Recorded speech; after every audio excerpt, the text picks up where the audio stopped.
que tanto ele seja preparado pelo Senhor e usado pelo Senhor para fazer isso, quanto nós. Nosso coração esteja preparado para isso. Use esse momento agora tão especial, tão importante para nós, para transformar nosso coração e use a tua palavra como o meio disso. Por isso que pedimos em nome de Jesus Cristo. Amém.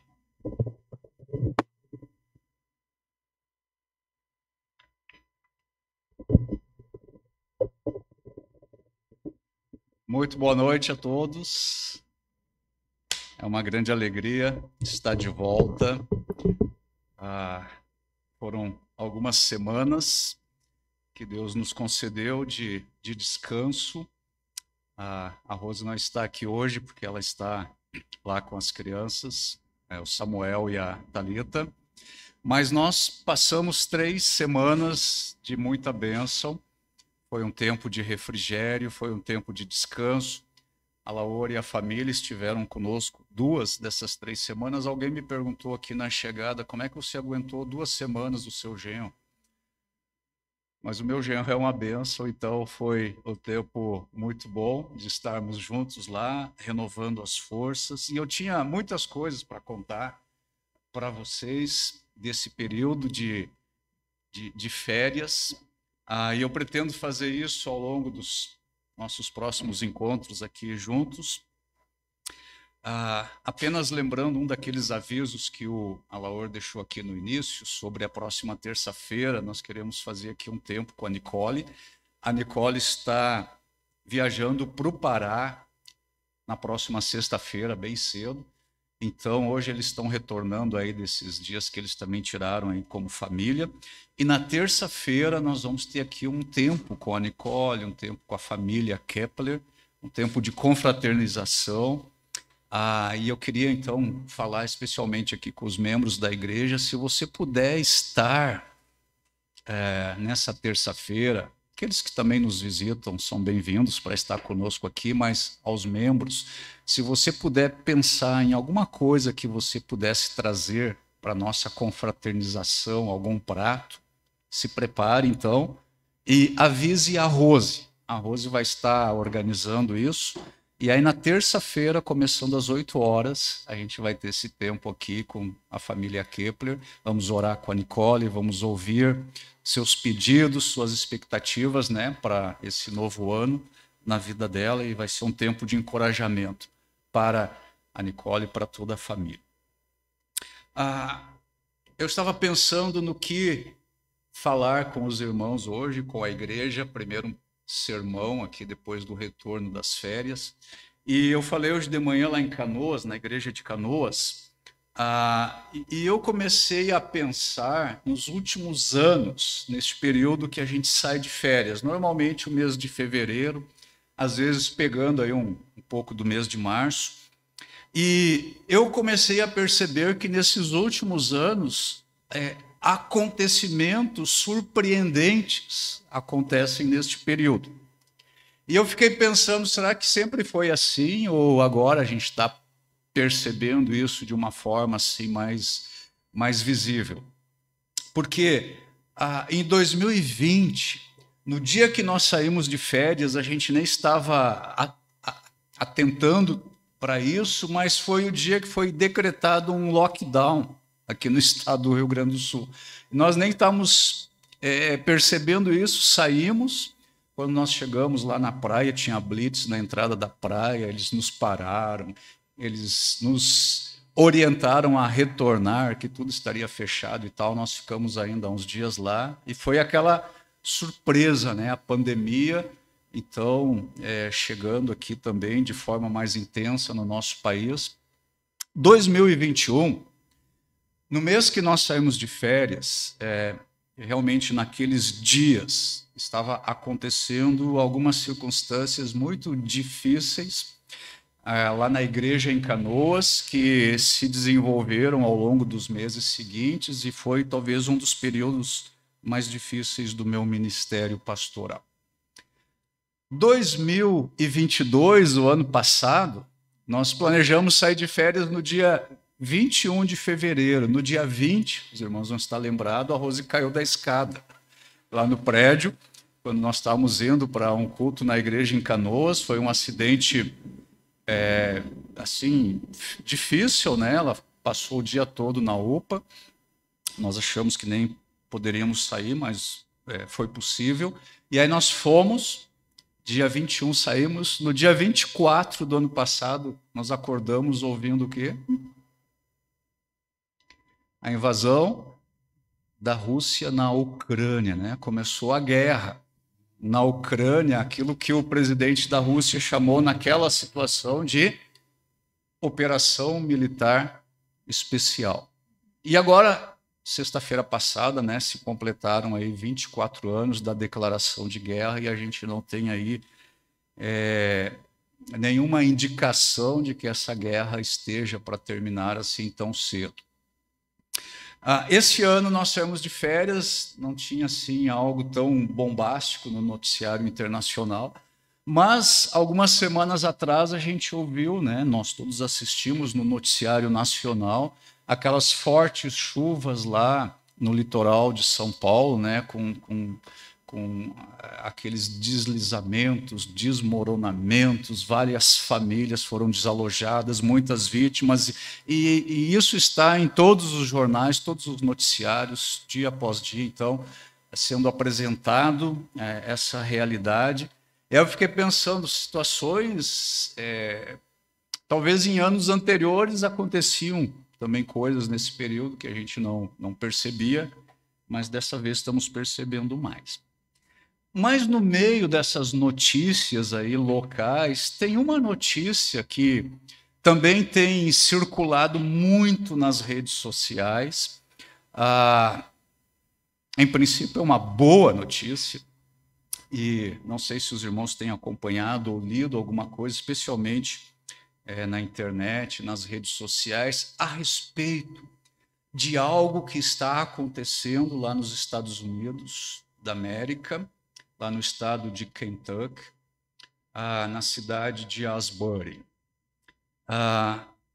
E a notícia que tem chegado e o que nós temos ouvido falar é a respeito de um derramamento do Espírito Santo, numa forma de reavivamento, de despertamento que está acontecendo lá numa universidade, nessa cidade de Asbury, uma universidade metodista, e esse mover do Espírito Santo, que está acontecendo, segundo os relatos que a gente tem ouvido, dá conta que isso começou no dia 8 de fevereiro, depois de um culto matinal na capela lá da universidade, num auditório Rios. Tem sido muito comentado isso, e os alunos da graduação permaneceram no local, não saíram mais daquele auditório e estão lá já agora 140 horas reunidos em cultos ininterruptos, já são 19 dias. Então, eu tenho lido alguma coisa sobre isso. Parece que nas pregações que têm acontecido lá, nesses vários dias de culto, tem se dado muita ênfase à questão da cura. Então, cura da ansiedade, cura da depressão, cura das crises de identidade, cura dos traumas emocionais, cura para uma sociedade que está enferma, quebrada. Eu vi ontem numa publicação que um aluno da universidade, um aluno brasileiro, ele teve a oportunidade de compartilhar lá num dos cultos, e ele falou a respeito das suas dificuldades financeiras. E então, ao final daquele compartilhar, muitas ofertas foram trazidas para aquele jovem. E uma cena que me intrigou ali, eu achei emblemático, no final, no chão ali da plataforma, muitas notas de dólares foram jogadas lá e ofertadas para aquele jovem universitário brasileiro. Então eu pensei que eu deveria falar um pouquinho nessa noite sobre reavivamento. Agora, aquilo que eu vou falar hoje não é uma avaliação ou uma crítica ou uma reflexão sobre o que está acontecendo lá na Universidade de Asbury, nos Estados Unidos. Eu apenas estou aproveitando esse acontecimento, que é bastante recente. Começou em 8 de fevereiro, depois desse culto matinal. Eu estou aproveitando isso, que tem percorrido aí as redes sociais, a internet, e eu gostaria de falar, então, nessa noite, e talvez na semana que vem eu ainda vou falar mais um pouco sobre reavivamento.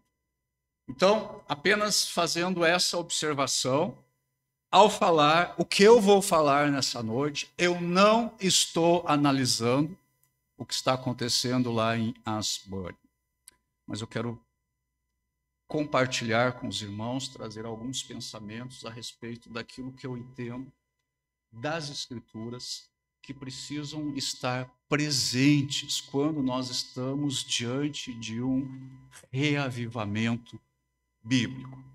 Talvez hoje, mais do que nunca, por causa do movimento de Asbury, onde quer que crentes estejam reunidos. Hoje, mais do que nunca, por causa disso. Mas onde quer que crentes estejam reunidos, constantemente nós ouvimos a respeito da palavra reavivamento, despertamento. Talvez esse falar a respeito disso ganhou sua intensidade maior nos anos 70.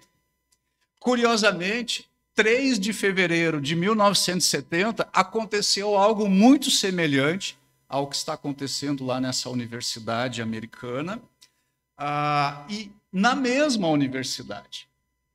Em 1970, 3 de fevereiro, em Asbury, também houve algo que foi chamado, identificado como um grande despertamento a partir daquela universidade nos Estados Unidos, que ganhou os Estados Unidos, muitas igrejas, o país, enfim. E hoje nós temos, lá nos Estados Unidos, as igrejas das diferentes denominações, elas estão fretando ônibus, vans, enchendo de crentes, de convidados para irem lá para Asbury e testemunharem daquilo que está acontecendo. Mas, aí já desde os últimos 50 anos, muitas vezes nós temos sido relembrados da necessidade de um reavivamento, de um despertamento. Então, nos sermões, e agora com esse sermão que eu vou pregar hoje à noite, eu estou me somando a essa preocupação com o reavivamento, mas nos sermões, nos cânticos, orações, os cristãos estão lembrando aí ao Senhor e aos irmãos de que nós precisamos aí de um poderoso reavivamento. Revistas, jornais religiosos tratam bastante desse tópico, e afirmam para a gente que um reavivamento é a maior necessidade atual.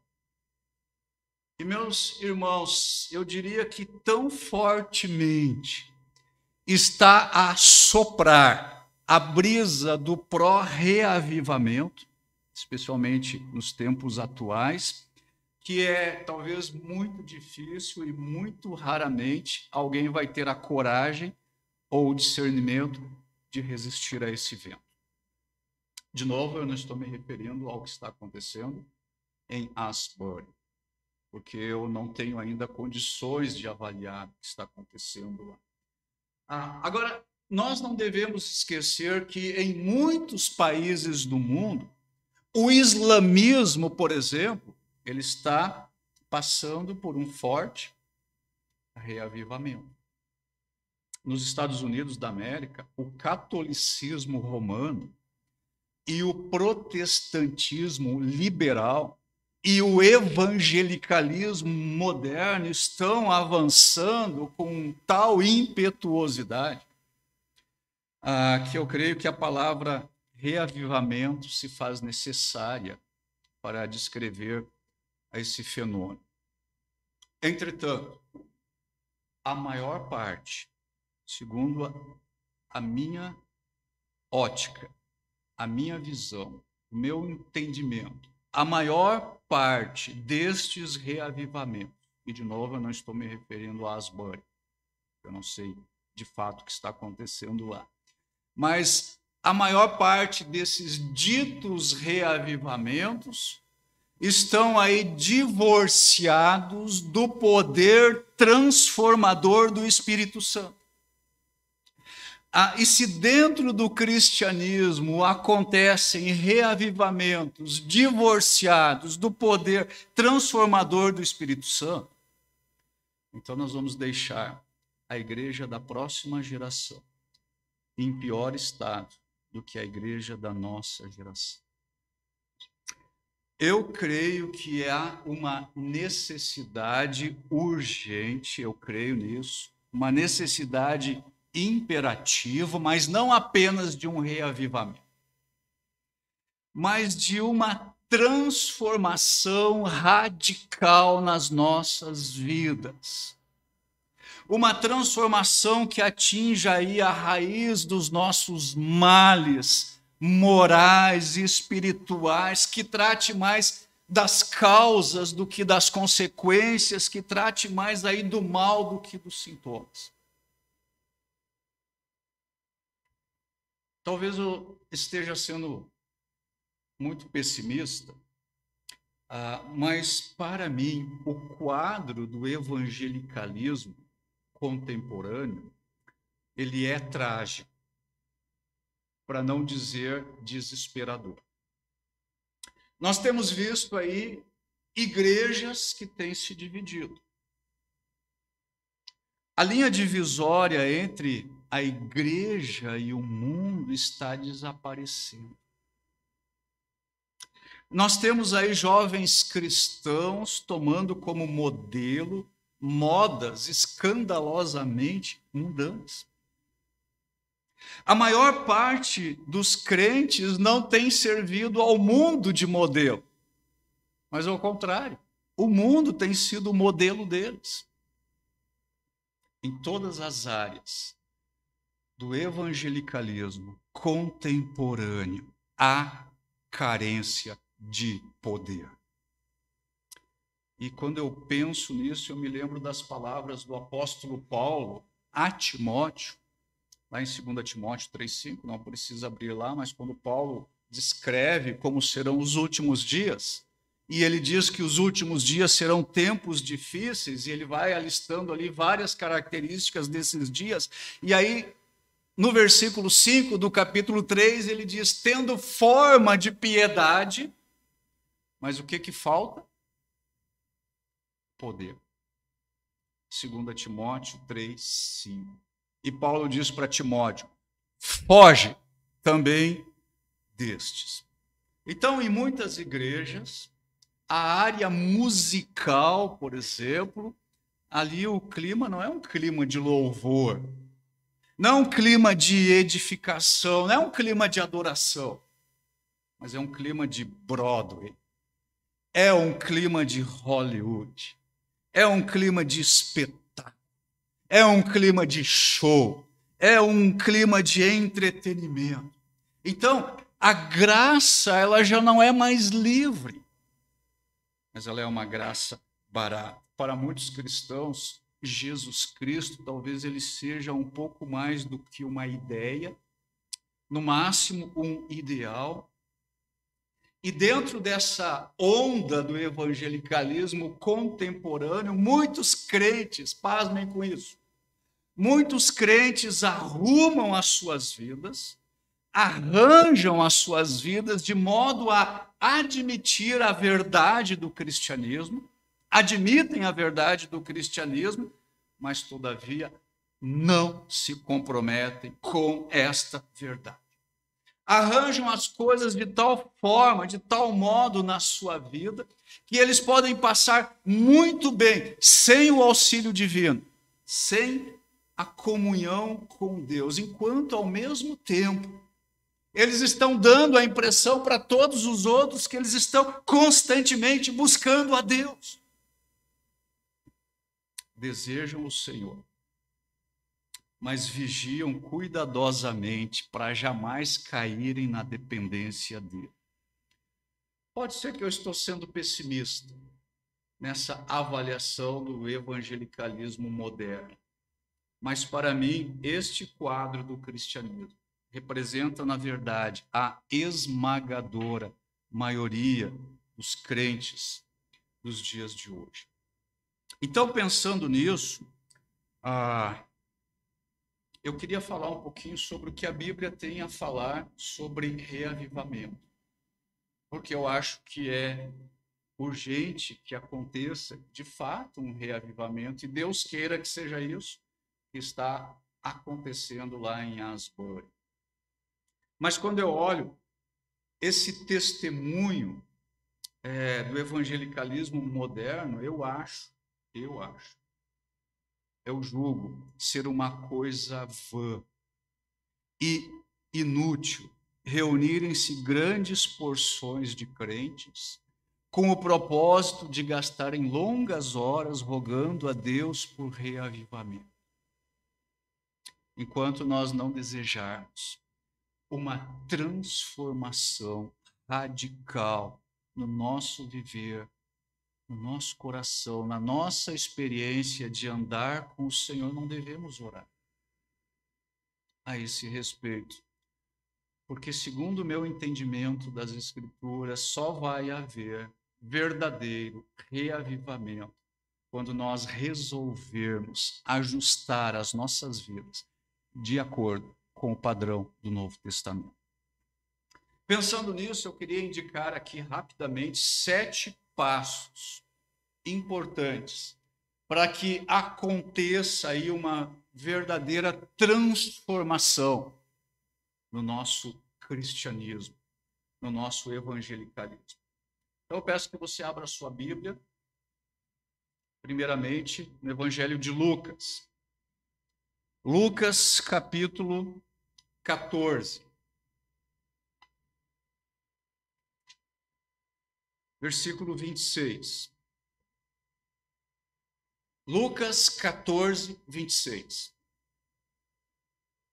Disse o Senhor Jesus Cristo: se alguém vem a mim e não aborrece a seu pai e mãe e mulher e filhos e irmãos e irmãs e ainda a sua própria vida, não pode ser meu discípulo. Qual é a frase mais difícil aqui deste versículo?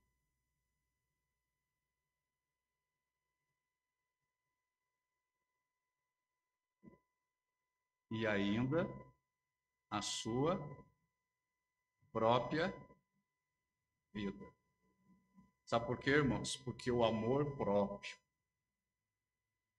o amor pessoal é um dos mais obstinados estorvos a uma transformação profunda na nossa experiência. Enquanto nós não estivermos dispostos a entregar a nossa vida, o nosso coração, o nosso ego a Cristo, nós não estamos, então, dispostos a uma verdadeira transformação na nossa experiência. Então, o primeiro passo para que comece uma transformação profunda em nós, supremo amor por Jesus Cristo. Segundo passo, agora venha para o Evangelho de Mateus, capítulo 16, versículo 24. Eu estou aqui com a edição revista e atualizada. Mateus, capítulo 16, versículo 24. Disse o Senhor Jesus: então disse Jesus a seus discípulos: se alguém quer vir após mim, a si mesmo se negue. Qual é o segundo passo? Abnegação. O que é abnegação? É a negação de si mesmo. É eu negar-me a mim mesmo. Isso significa uma completa submissão ao senhorio de Cristo. Significa que o ego não tem mais nenhum direito ou autoridade sobre mim. Significa que o meu eu abdica do trono do meu coração, da minha mente, da minha alma.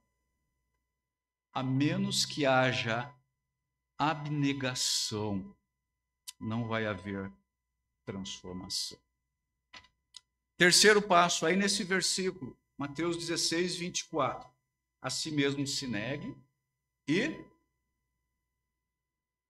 tome a sua cruz. Terceiro passo, deliberada escolha da cruz. Agora, a cruz, naquilo que Jesus está falando aqui para os seus discípulos, a cruz não é alguma fraqueza física, não é alguma angústia mental, não é alguma dificuldade ou provação ou sofrimento pelo qual eu passo. Por que não é isso? Porque essas coisas, elas são comuns a todos os homens. Todos os mortais têm suas fraquezas físicas, as suas angústias, passam por períodos de sofrimento, de provação. Isso sobrevém a todos os mortais. Mas quando Jesus está se referindo à cruz aqui, ele está se referindo a um caminho que eu escolho deliberadamente. A cruz, ela simboliza a vergonha, ela simboliza a perseguição, ela simboliza os ultrajes que o mundo acumulou sobre o Filho de Deus quando ele esteve nessa terra e que certamente vai acumular sobre todos aqueles que se identificam com Cristo. Paulo diz: todos aqueles que desejam viver piedosamente serão perseguidos. Agora, o crente, ele pode evitar a cruz. Como é que o crente evita a cruz? Ele simplesmente se conforma com este mundo e com seus caminhos. Então, sem uma escolha deliberada da cruz, não pode haver transformação. Quarto passo, aí em Mateus ainda 16, 24. A si mesmo se negue, tome a sua cruz e siga-me. Seguir a Jesus. Seguir a Jesus. O que significa seguir a Cristo?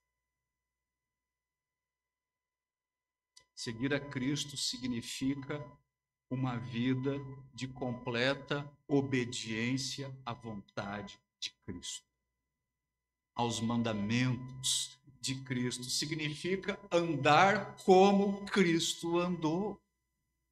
Significa que eu mostro o fruto da minha semelhança com Cristo. Você deseja uma transformação profunda na sua experiência? Na sua vida? Comece a seguir a Cristo. Comece a seguir a Cristo agora. Quinto passo. Agora venha para o Evangelho de João. Capítulo 13. Versículo 35. Diz o Senhor Jesus: nisto conhecerão todos que sois meus discípulos, se tiverdes amor uns pelos outros. Quinto passo. É necessário um fervente amor por todos que pertencem a Cristo. Desejar aí uma transformação verdadeira compreende considerar os outros irmãos melhores do que nós mesmos. E sem esse amor fraternal, a nossa transformação, se é que vai acontecer, ela vai ser uma transformação fria e legalista. Sexto passo, aí no Evangelho de João, capítulo 8, 8:31.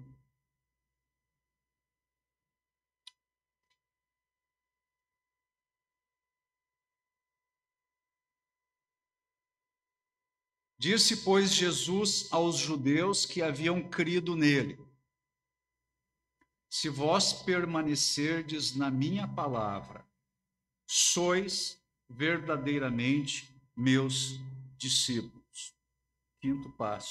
Sexto passo, perseverança na palavra de Deus. Então precisa haver perseverança. Se vós permanecerdes na minha palavra, sois verdadeiramente meus discípulos. Irmãos, uma obediência esporádica à palavra de Deus, eu obedeço aí quando me convém, isso não funciona. Nós precisamos estar dispostos a uma obediência constante à palavra de Deus, sem vacilar. E o teste da nossa realidade espiritual, da nossa experiência com o Senhor, da nossa comunhão, o teste definitivo é a nossa perseverança até o fim. Sétimo passo, agora venha para o Evangelho de Lucas, capítulo 14, versículo 33.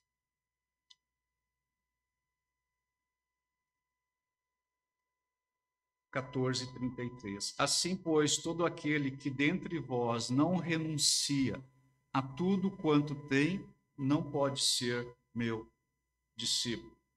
Sétimo passo, abandono de tudo para seguir a Cristo.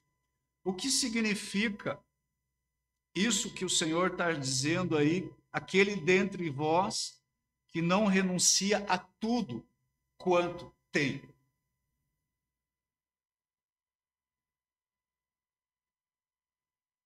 Isso significa a renúncia de todas as posses materiais que não são essenciais e que poderiam ser empregadas na propagação do Evangelho.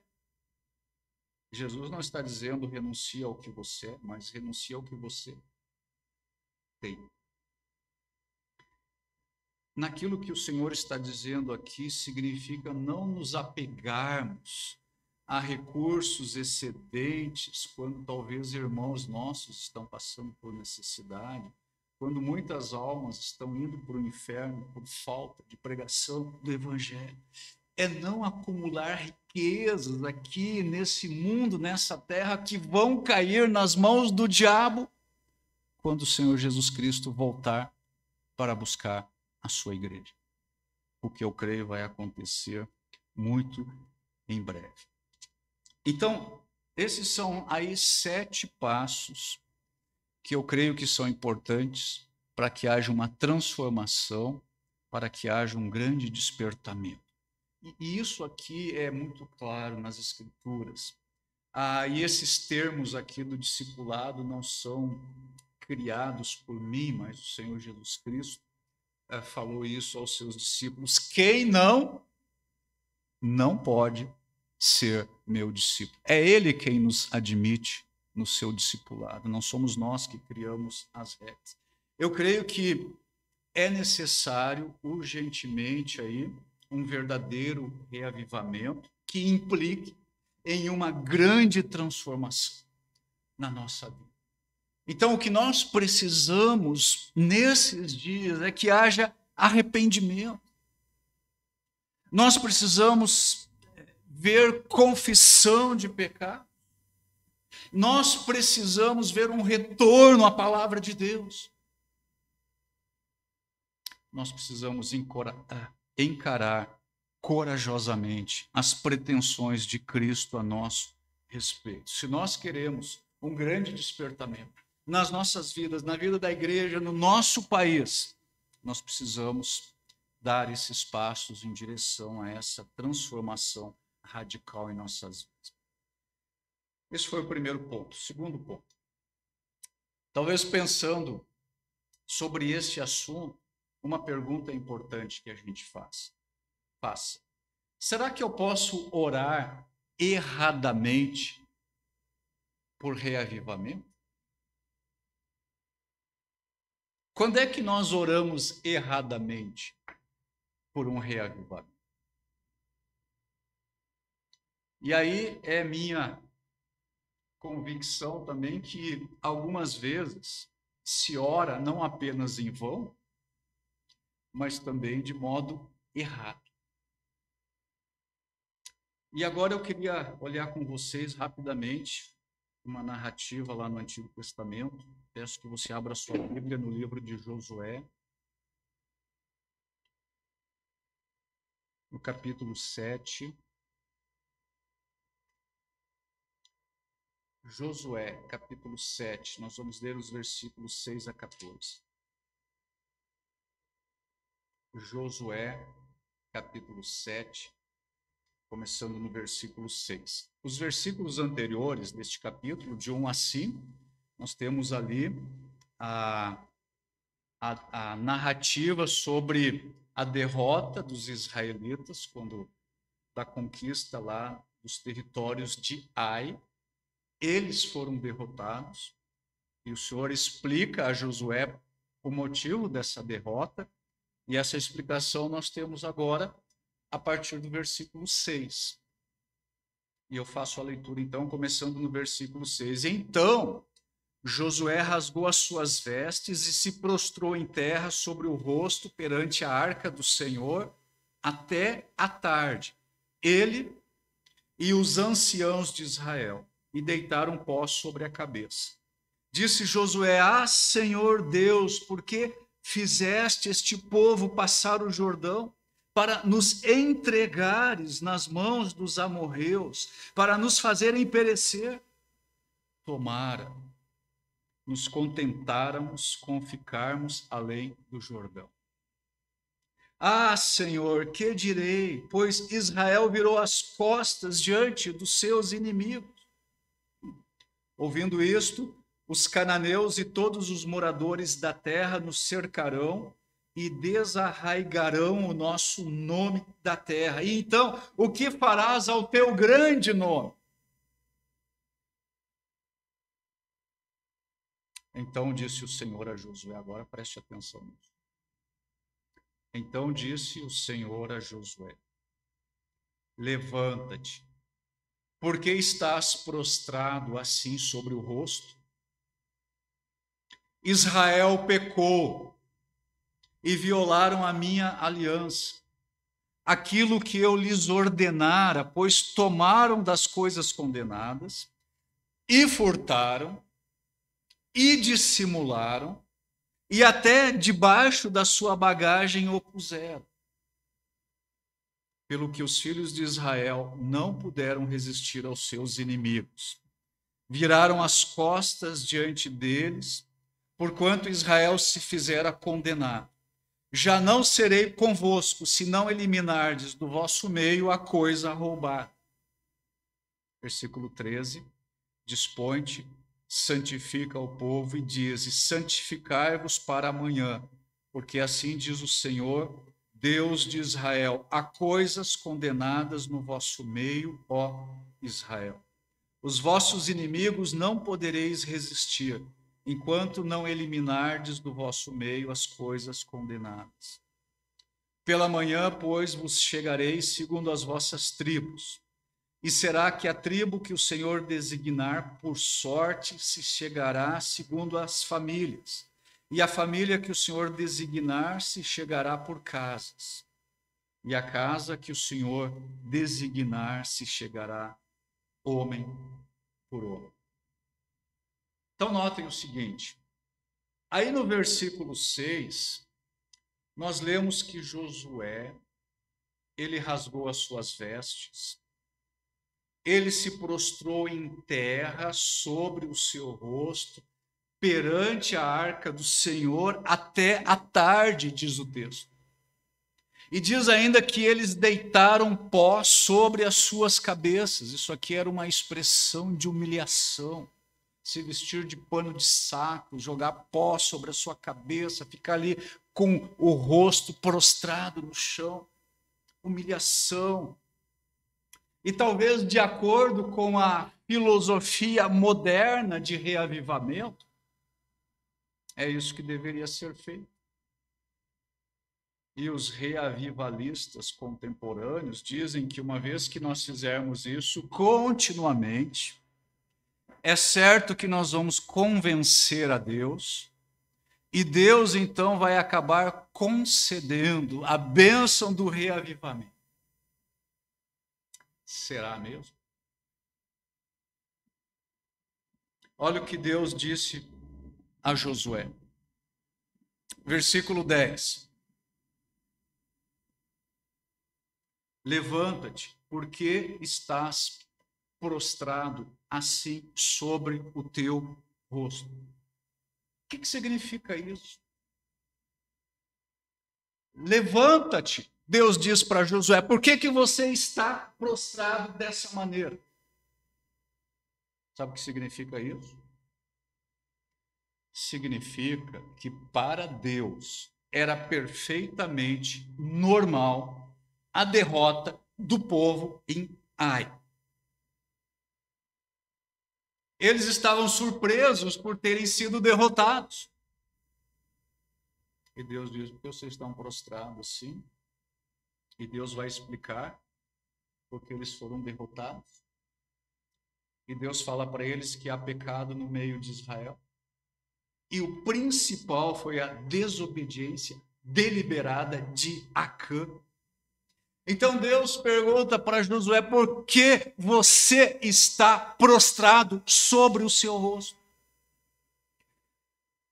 Irmãos, nós temos constantemente que estar sensíveis à voz de Deus. Será que Deus não está perguntando a mesma coisa para mim e para você hoje? O evangelicalismo contemporâneo é um evangelicalismo que gosta de bater palmas para Jesus, como se Jesus fosse um astro, um popstar. Gostamos de invocar a Deus. Nós gostamos aí de gritar aleluia, glória a Deus. Nós gostamos de orar a Deus suplicando por um poderoso reavivamento em nossas vidas, em nossa igreja, no nosso país. Mas, ao mesmo tempo, nós nos damos conta de que nós estamos imersos, imbuídos aí num cristianismo raquítico, barato, pobre, medíocre. Porque talvez o evangelho que nós estamos pregando, lembrando aqui as palavras, lembrando que a Madalena está aqui entre nós, ela é irmã do Ernesto, né?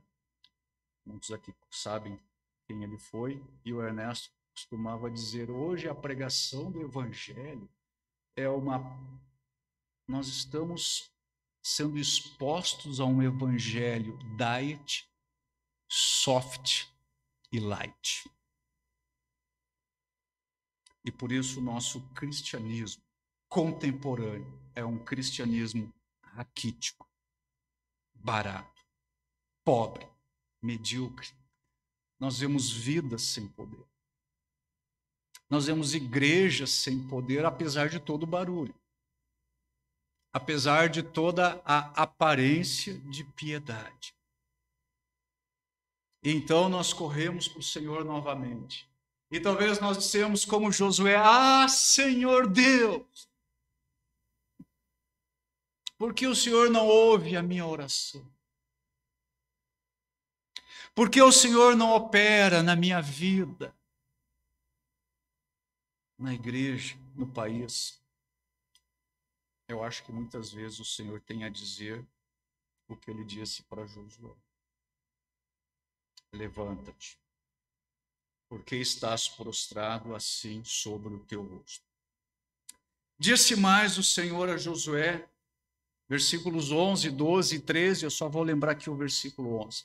Israel pecou, violaram a minha aliança, aquilo que eu lhes ordenara, pois tomaram das coisas condenadas e furtaram e dissimularam, e até debaixo da sua bagagem o puseram. Versículo 12, no final do versículo, já não serei convosco, se não eliminardes do vosso meio a coisa roubada. Versículo 13, na parte final, os vossos inimigos não podereis resistir enquanto não eliminardes do vosso meio as coisas condenadas.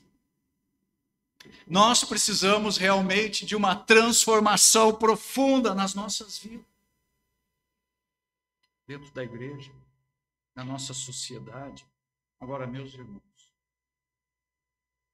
pedir que um dilúvio de bênçãos caia sobre uma geração de crentes desobedientes e endurecidos, isso é desperdiçar tempo e energia.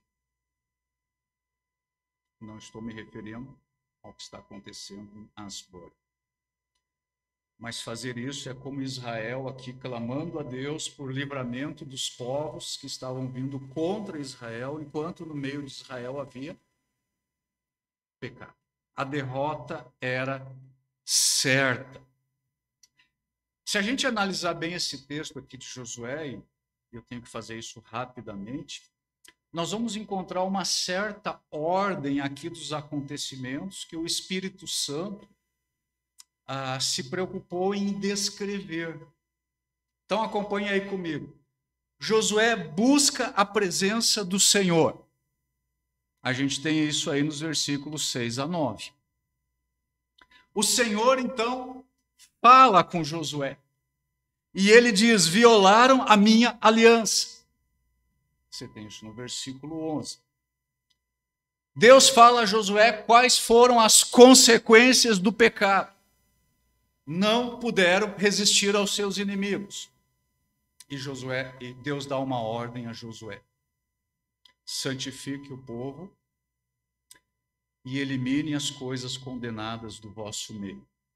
Então, Josué busca o Senhor fala com Josué, aponta o pecado, aponta as consequências e aponta o caminho que eles devem seguir. O que acontece muitas vezes nas nossas vidas? Nós buscamos ao Senhor, Ele revela o nosso pecado, Ele mostra as consequências do nosso pecado, Ele diz o que é preciso fazer, e onde nós paramos? Nós não temos muitas vezes a disposição para nos santificar e para eliminar as coisas condenadas da nossa vida. Nós não podemos orar por um reavivamento enquanto nós não estivermos dispostos a ter uma vida santa. E o que eu vou dizer agora, mais uma vez, não tem nada a ver com Asbury, o que está acontecendo lá nos Estados Unidos. Mas as orações pedindo o reavivamento, elas só serão acompanhadas, só serão respondidas quando houver um desejo profundo na minha vida e na sua vida por uma transformação radical. Nunca antes. Então, reuniões de oração que atravessam a noite inteira, e talvez dias, mas que não são precedidas de um verdadeiro arrependimento, só podem desagradar a Deus. Lembrem que foi Deus quem disse, ele disse isso no primeiro livro de Samuel, no capítulo 15, no versículo 22, ele diz, eis que o obedecer é melhor do que o sacrificar. Eu estou me encaminhando aqui para o final do sermão com o meu terceiro ponto. Eu queria mostrar para vocês alguns aspectos que são visíveis, demonstráveis, essenciais e imprescindíveis quando nós estamos diante de um verdadeiro reavivamento. Eu queria que você viesse agora para Gênesis capítulo 35.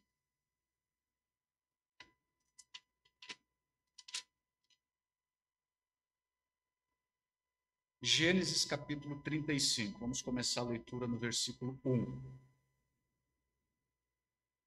E vamos até o versículo 12. Gênesis 35, 1. Disse Deus a Jacó: levanta-te, sobe a Betel e habita ali. Faze ali um altar ao Deus que te apareceu quando fugias da presença de Esaú, teu irmão. Então disse Jacó à sua família e a todos os que com ele estavam: lançai fora os deuses estranhos que há no vosso meio. Purificai-vos e mudai as vossas vestes. Levantemo-nos e subamos a Betel. Farei ali um altar ao Deus que me respondeu no dia da minha angústia e me acompanhou no caminho por onde eu andei. Então deram a Jacó todos os deuses estrangeiros que tinham em mãos e as argolas que lhes pendiam das orelhas. E Jacó os escondeu debaixo do carvalho que está junto a Siquém. E, tendo eles partido, o terror de Deus invadiu as cidades que lhes eram circunvizinhas e não perseguiram aos filhos de Jacó. Assim chegou Jacó à Luz, chamada Betel, que está na terra de Canaã, ele e todo o povo que com ele estava. E edificou ali um altar, e ao lugar chamou El Betel, porque ali Deus se lhe revelou quando fugia da presença de seu irmão. Morreu Débora, a ama de Rebeca, e foi sepultada ao pé de Betel, debaixo do carvalho, que se chama Alon-Bacute. Vindo Jacó de Padã-Arã, outra vez lhe apareceu Deus e o abençoou. Disse-lhe Deus: o teu nome é Jacó. Já não te chamarás Jacó, porém Israel será o teu nome. E lhe chamou Israel. Disse-lhe mais: eu sou o Deus Todo-Poderoso. Sê fecundo e multiplica-te. Uma nação e multidão de nações sairão de ti, e reis procederão de ti. A terra que dei a Abraão e a Isaque, dar-te-ei a ti, e depois de ti a tua descendência. Neste capítulo aqui e nesses versículos que nós lemos aqui, nós encontramos aqui o primeiro reavivamento registrado nas Escrituras. É o primeiro reavivamento. E analisando essa narrativa, essa descrição, nós vamos encontrar aqui quase todos os aspectos de todos os outros reavivamentos que são descritos no Antigo Testamento. Então acompanhe comigo. Aspectos, sinais, marcas imprescindíveis, demonstráveis, visíveis, quando um verdadeiro reavivamento está em curso. Por primeiro, um período de iniquidade, de perversão, de desgraça e, por via de consequência, um período de tensão e medo precede um reavivamento.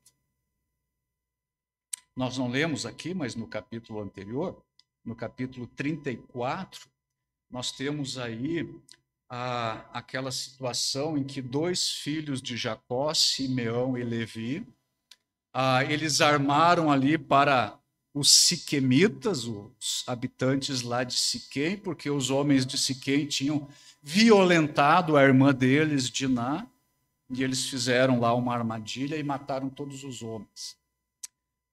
lá de Siquém. E quando Jacó soube disso, no capítulo 34, no versículo 30, ele disse: Então disse Jacó a Simeão e a Levi: Vós me afligiste e me fizestes odioso entre os moradores desta terra, entre os cananeus e os ferezeus. Sendo nós pouca gente, reunir-se-ão contra mim e serei destruído, eu e a minha casa. Então, iniquidade, perversão, desgraça e, por via de consequência, tensão e medo precedem aí um período de reavivamento. Segundo sinal visível, o reavivamento verdadeiro, ele inicia-se com uma palavra de Deus. Deus mesmo falando ou através de uma pessoa consagrada. Como é que inicia o capítulo 35? Disse Deus a Jacó. Disse Deus a Jacó. Terceiro sinal visível de um reavivamento verdadeiro: é preciso abandonar tudo o que esteja desagradando a Deus. Versículo 2. Jacó disse à sua família e a todos que estavam com eles: Lançai fora os deuses estranhos que há no vosso meio, purificai-vos e mudai as vossas vestes. Vocês percebem aí a similaridade com a descrição lá de Josué, capítulo 7. Quarto sinal: há um correspondente retorno à vontade de Deus. Aí no versículo 1, Deus disse a Jacó: levanta-te, sobe a Betel e habita ali. E o que nós temos no versículo 3? Jacó diz: levantemo-nos e subamos a Betel. Deus disse: sobe a Betel. Jacó disse: subamos a Betel. Há um correspondente retorno à vontade de Deus. A lembrança de bênçãos passadas. Isso é um sinal de que um reavivamento está em curso. No versículo 3, Jacó disse: vou fazer ali um altar ao Deus que me respondeu no dia da minha angústia e me acompanhou no caminho por onde eu andei. E no versículo 7, e edificou ali um altar, e ao lugar chamou El Betel, porque ali Deus se lhe revelou quando fugia da presença de seu irmão. Sexto sinal visível: a certeza de proteção divina. Versículo 5, e tendo eles partido, o terror de Deus invadiu as cidades que lhes eram circunvizinhas e não perseguiram os filhos de Jacó. Sétimo sinal de um reavivamento: o reavivamento vem acompanhar de uma nova perspectiva do caráter de Deus. Versículo 11, o que Deus disse a Jacó: eu sou o Deus Todo-Poderoso. Eu sou El Shaddai, Deus Todo-Poderoso. Um reavivamento traz para a gente aí uma nova perspectiva do caráter de Deus. Por oitavo sinal visível num reavivamento: as promessas de Deus são renovadas. E a possibilidade aí de uma vida espiritual mais profunda é concedida. E aí nos versículos 10 e 11, Deus disse para Jacó: eu sou o Deus Todo-Poderoso, sê fecundo, multiplica-te, uma nação e multidão de nações sairão de ti, e reis procederão de ti. E o último sinal que eu vejo nos reavivamentos descritos no Antigo Testamento, muitas vezes, nem sempre, mas muitas vezes o reavivamento, um reavivamento, é um ato preparatório para enfrentarmos uma prova ou uma aflição maior que está diante de nós. No caso aqui do texto, nós não lemos, mas a prova e a aflição que estava aqui diante de Jacó está relatado aí nos versículos 16 a 22, com a morte de Raquel por ocasião do nascimento de Benjamim. Então, esses aí são os aspectos aí que nós encontramos nos grandes reavivamentos da Bíblia. Foi assim com o rei Asa, foi assim com o rei Joás, foi assim com o rei Ezequias, foi assim com Josias, foi assim com Jonas, foi assim com Neemias e com tantos outros. E certamente deve ser assim conosco. Para que aconteça um reavivamento profundo, verdadeiro, o nosso cristianismo precisa voltar ao padrão do Novo Testamento. Precisa haver separação, obediência, humildade, modéstia, arrependimento, confissão de pecados, deixar os pecados, voltar para a palavra de Deus. E quando isso estiver acontecendo, na minha vida, no nosso meio, nós podemos orar em plena confiança e aguardar aí por um poderoso reavivamento, que certamente vai acontecer. Último texto dessa noite, Romanos, capítulo 13.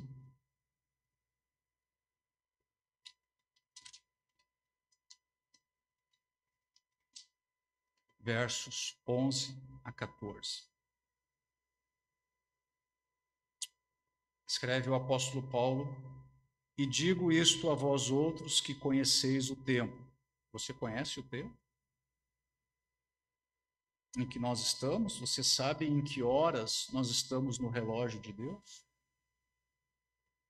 Paulo diz aos crentes de Roma, ele diz isso a uma igreja, aos crentes de Roma: já é hora de vos despertardes do sono, porque a nossa salvação está agora mais perto do que quando no princípio cremos. Paulo escreveu isso há quase 2000 anos atrás, que diremos nós hoje. Vai alta a noite, e vem chegando o dia. Deixemo-nos, pois, as obras das trevas, e revistamo-nos das armas da luz. Andemos dignamente, como em pleno dia, não em orgias e bebedices, não em impudicícias e dissoluções, não em contendas e ciúmes, mas revesti-vos do Senhor Jesus Cristo. E nada disponhais para a carne no tocante à sua concupiscência. Se precisamos de um despertamento, a hora é agora. Que o Senhor abençoe a sua palavra, que Ele ministre aos nossos corações, que venha um reavivamento profundo na minha vida, na sua vida, na igreja, no nosso país. Peço que você curve a sua cabeça, vamos orar. Senhor, eu te agradeço pela oportunidade de compartilhar a tua palavra nessa noite. E nós estamos, Senhor, na tua presença, diante da tua palavra, nós clamamos, Senhor, por misericórdia. Nós desejamos, Senhor, sermos enchidos pelo teu Espírito Santo. E talvez, Senhor, é necessário que despertemos do nosso sono inoportuno, inconveniente. A noite vai alta, vem chegando o dia.